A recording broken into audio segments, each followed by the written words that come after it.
Assalamu alaikum. This is Junaid. Today in this lecture we will cover formal summary and essay writing. Let's start. What is formal summary? Formal summary होती क्या है? A formal summary is also known as a stand-alone summary.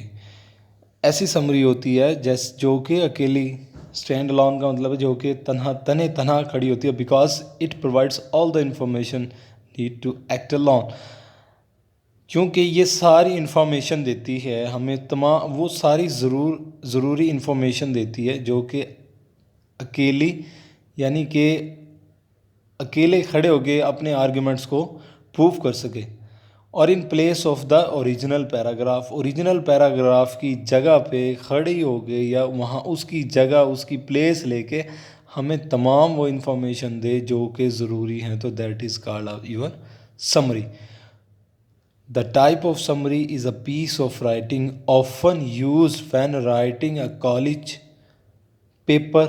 कहता है formal summary writing जब use की जाती है जब आप या तो कॉलेज का कोई पेपर लिख रहे हैं, टू शो एन इंस्ट्रक्टर, आप अपने इंस्ट्रक्टर को ये शो करवा रहे हैं that you have read and understood the reading. आपने अपने इंस्ट्रक्टर को शो कराना है कि आपने चीज़ों को पढ़ा है और उन्हें समझा भी है। Because summarising requires you use your own words to write the overall main idea in clear and organise way. क्योंकि जो समरी की जो डिमांड है ना जो वो यही है कि आपने अपने वर्ड्स में जो मेन आइडिया है ना उसको क्लियर तरीके से और ऑर्गेनाइज वे में उसे प्रेजेंट करना है। अ formal summary help you effectively process that you read. Formal जो समरी होती है ना वो आपकी हेल्प करती है कि जो प्रोसेस है ना आपको इफ़ेक्टिवली जो प्रोसेस है उसको रीड आउट करने में। 6 step of formal summary writing. What are the features of a formal stand alone summary. जो स्टैंड अलोन समरी होती है उसके फीचर्स क्या हैं और 6 स्टेप कौन से हैं। This type of summary clearly identify the original work. जो इस तरह की समरी होती है ना वो क्लियरली बिल्कुल वाज़े तौर पे ओरिजिनल वर्क को आइडेंटिफाई कर रही होती है, यानी उसे उसकी शिनाख्त करवा रही होती है। इंक्लूडिंग टाइप ऑफ वर्क की किस तरह, ये भी शामिल है कि किस तरह का वर्क है, उसका टाइटल क्या है, author and year written, author कौन है, राइटर कौन है और जिस साल कौन से साल में लिखी गई है। The formal summary covers all the important points from the original source and is usually written in the present tense. जो फॉर्मल समरी होती है ना वो तमाम इम्पोर्टेंट पॉइंट्स कवर करती है जो कि ओरिजिनल सोर्स यानी कि ओरिजिनल पैराग्राफ में होती हैं और ये ज़्यादातर प्रेजेंट टेंस में लिखी जाती है। Formal summary never includes any of your own ideas और ओपिनियन। जो फॉर्मल समरी में है ना आप शामिल नहीं कर सकते अपने आइडियाज़ एंड ओपिनियंस। आपने सिर्फ जो राइटर मैसेज कन्वे कर रहा है ना उसी को आपने कन्वे कर रहा, ठीक है, उसी को आपने कैरी ऑन करना। You are not suppose to include your thoughts and your idea into your summary.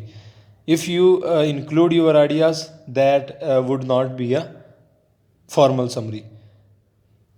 As this piece of writing is for academic purpose. जैसे कि आपको पता है ये piece of writing academic purpose के लिए होती है। It is often useful to include summarising language. ये ज़्यादा यूज़ की जाती है, इंक्लूड की जाती है कि जो आपकी लैंग्वेज है ना उसको समराइज करना है at various point in your summary. कुछ पॉइंट्स आपकी समरी में जो होते हैं, remind your reader that is summary by using phrase such as the article claim. आपको जो रीडर होता है उसको ये क्लेम करवाती है, उसको ये दावा करती है समरी कि जो मेन आर्टिकल जो क्लेम कर रहा है ना द ऑथर सजेस्ट, जो ऑथर ने सजेस्ट किया एंड अदर लाइक, उन चीज़ों का क्लेम कर रही होती है। यानी कि जो ओरिजिनल पैराग्राफ में जो चीज़ें यूज़ हुई हैं ना उन्हीं को ये क्लेम कर रही होती है कि आप उसे पढ़ के सारी चीज़ों को अंडरस्टैंड कर लेते हैं। Step 1, actively read the text. आपने एक्टिवली टेक्स्ट को रीड करना है, यानी कि अपने सेंसेस को ओपन करके फुल कंसंट्रेशन के साथ आपने ना समरी को या जो ओरिजिनल पैराग्राफ है उसको रीड करना है। Annotate and highlight. एनोटेट का मतलब होता है अंडरलाइन करना। अंडरलाइन करना है आपने, हाईलाइट करना है, जो इंपॉर्टेंट इन्फॉर्मेशन है उसको आपने अंडरलाइन और हाईलाइट करना है। Step 2, identify the author's main idea and major supporting points. कोशिश करें कि इस चीज़ को अंडरस्टैंड करें कि राइटर्स का मेन आइडिया क्या है, इस चीज़ को शिनाख्त करें। एंड सपोर्टिंग जो उसके मेजर सपोर्टिंग उसने पॉइंट्स दिए हैं अपने आइडिया को सपोर्ट करने के लिए। Organise paraphrase main points into an outline और कंसेप्ट मैप। आपने जो पैराफ्रेज जो उसने की है, अपने मेन पॉइंट्स दिए हैं, उसको कोशिश करें आप आउटलाइन और कंसेप्ट मैपिंग मेथड और कंसेप्ट मेथड में अगर आप उसे ले आते हैं तो इजी हो जाएगा आपके लिए समझना। Step 4, use transition word to combine main points into a clear and unified summary. Transition word होता है in addition, therefore, not only, because, but also, ये सारे ट्रांजिशन वर्ड होते हैं, आपने ये यूज़ करना है ताकि आप मेन पॉइंट्स को आपस में और क्लियरली तरीके से यूनिफाइड कर सको। Step 5, include an introductory statement sentence with author tag a source information. कोशिश करेंगे इन्फॉर्मेशन जो उसने इम्पोर्टेंट इंट्रोडक्टरी सेंटेंस में दिया ना, अगर आप उसको एज इट इज़ भी लिखना चाहें तो आप लिख सकते हैं। Step 6, check summary against original. अपनी समरी जो आपने मुकम्मल कर ली तो उसको मिलाएं, उसके साथ मैच करें ओरिजिनल के साथ। रिवाइज एंड नीडेड, अगर ज़रूरत पड़ती है तो उसे दोबारा रिवाइज़ करें, अगर आपको लगता है कि ठीक है फिर आप बेशक उसे रिवाइज़ ना करें।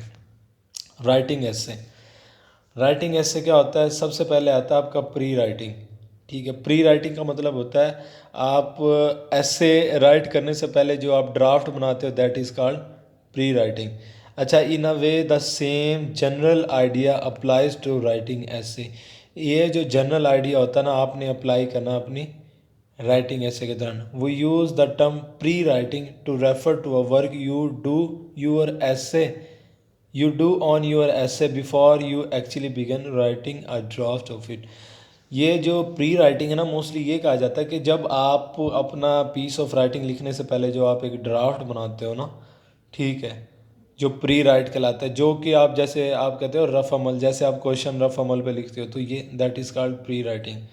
अच्छा, इसके बाद आपने इंस्ट्रक्शन को फॉलो करना है। जब आप ऐसे लिखते हो तो मिसाल के तौर पे अगर राइटर कहता है कि आपने फर्स्ट और सेकंड पर्सन यूज़ नहीं करना, यानी कि आई, वी और यू, ये आपने यूज़ नहीं करना। आपने क्या यूज़ करना है?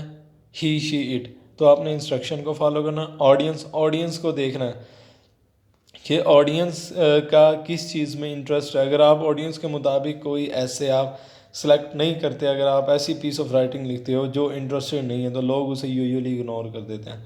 Purpose, first of all you must be aware what is the purpose of your essay writing. आपको पर्पस का पता हो कि आप क्या पर्पस के ऐसे राइट करने का। अगर आपका पर्पस ही नहीं है कोई ऐसे राइट करने का, इसका मतलब है कि आप वो पॉपुलैरिटी गेन नहीं कर सकेंगे। आपको पता होना चाहिए कि आप ऐसे क्यों लिख रहे हैं। आया कि ऐसे आप लोगों की हेल्प करने के लिए कर रहे हैं, या आप करंट जो इश्यूज चल रहे हैं उस पर लिख रहे हैं। फॉर्मेट कैसा होना चाहिए आपका ऐसे का, अभी आपको मैं आगे दिखाता हूँ कि फॉर्मेट किस तरह का होता है। अब आप ये देखें, सबसे पहले आपने ऐसे में लिखना है इंट्रोडक्शन। इंट्रोडक्शन में हमारी थीसिस स्टेटमेंट वगैरह आ जाती है, ठीक है। अब ये देखें इंट्रोडक्शन में वो क्या बता रहा है। इंट्रोडक्शन में आपने बैकग्राउंड इन्फॉर्मेशन देनी है, general background information that grab attention.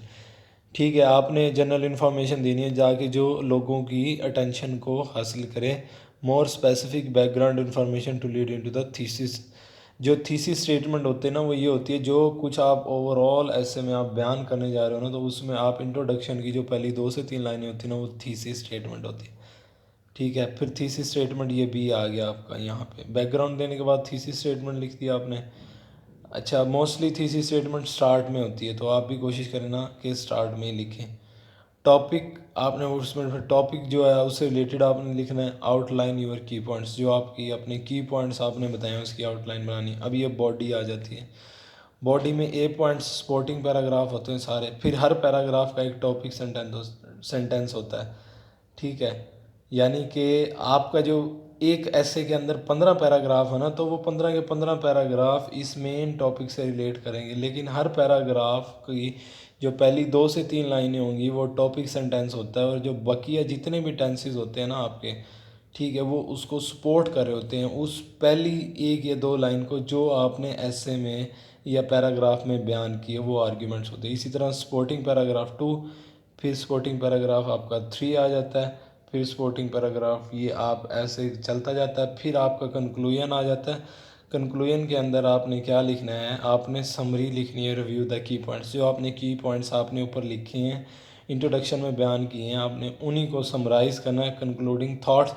फिर आपने जो कंक्लूडिंग थाट का ये मतलब है कि सारी चीज़ों को सम अप करके आपने कंक्लूजन में लिख देना है। रेफरेंस वगैरह आपने अगर आप डालना चाहते हो तो रेफरेंस भी डालें। और APA ये अमेरिकन एसोसिएशन लैंग्वेज का सिस्टम है कि आपने जो साइज़ है, अगर आप ऑनलाइन लिख रहे हो तो उसका फॉर्म जो नंबर होना चाहिए वो 12 हो, और जो स्टाइल और राइटिंग है वो कैलिबरी और न्यू टाइम्स रोमन हो।